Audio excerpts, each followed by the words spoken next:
রাজধানীর milestone school and কলেজে যুদ্ধ বিমান বিধ্বস্তের ঘটনায় দগ্ধ আরও 2 শিক্ষার্থীর মৃত্যু হয়েছে। এ নিয়ে সরকারি হিসেবে প্রাণহানি বেড়ে দাঁড়ালো 31 জনে। এদিকে ডিএনএ টেস্টে 5 মরদেহের পরিচয় শনাক্ত করেছে সিআইডি। অন্যদিকে জাতীয় বার্ন ইনস্টিটিউটে চিকিৎসাধীন দগ্ধদের শারীরিক পরিস্থিতি পর্যবেক্ষণ করেছে সিঙ্গাপুরের চিকিৎসক দল। আরও জানাচ্ছেন শামিউজ্জামান চৌধুরী।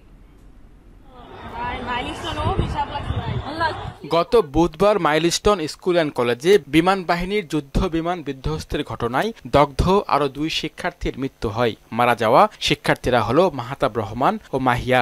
দুপুর 1:50 মাহতাব ও 4:30 মাহিয়ার মৃত্যু হয়। এ নিয়ে বার্ন ইনস্টিটিউটে 12 জনের মৃত্যু হলো।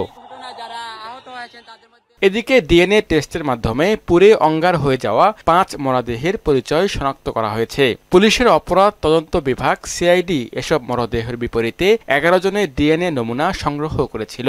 সিআইডি এক সংবাদ বিজ্ঞপ্তিতে জানায়, ডিএনএ পরীক্ষায় ওকিয়া ফেরদাউস, লামিয়া আক্তার সোনিয়া, আফসানা আক্তার প্রিয়া, রাইসা মনি ও মারিয়াম উম্মে আফিয়ার পরিচয় শনাক্ত হয়েছে।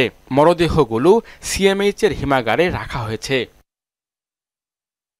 অন্যদিকে মাইলস্টোন স্কুল অ্যান্ড কলেজে বিমান দুর্ঘটনায় দগ্ধদের স্বাস্থ্যগত পরিস্থিতি পর্যবেক্ষণে জাতীয় বার্ন ও প্লাস্টিক সার্জারি ইনস্টিটিউটে অবস্থান করছে সিঙ্গাপুর থেকে আসা 7 সদস্যের একটি বিশেষজ্ঞ দল। এর আগে সকালে ভারতের 4 সদস্যের একটি দল বার্ন ইউনিট পরিদর্শন করে রোগীদের খোঁজ খবর নেন। বিশেষায়িত হাসপাতালে এখন চিকিৎসাধীন আছেন 43 রোগী। এর মধ্যে বেশ কয়েকজনের অবস্থা আশঙ্কাজনক। ভর্তি রোগীদের মধ্যে 2 জন ছাড়া বাকিরা সবাই মাইলস্টোনের শিক্ষার্থী। শামিউজ্জামান চৌধুরী, মোহনা সংবাদ, ঢাকা।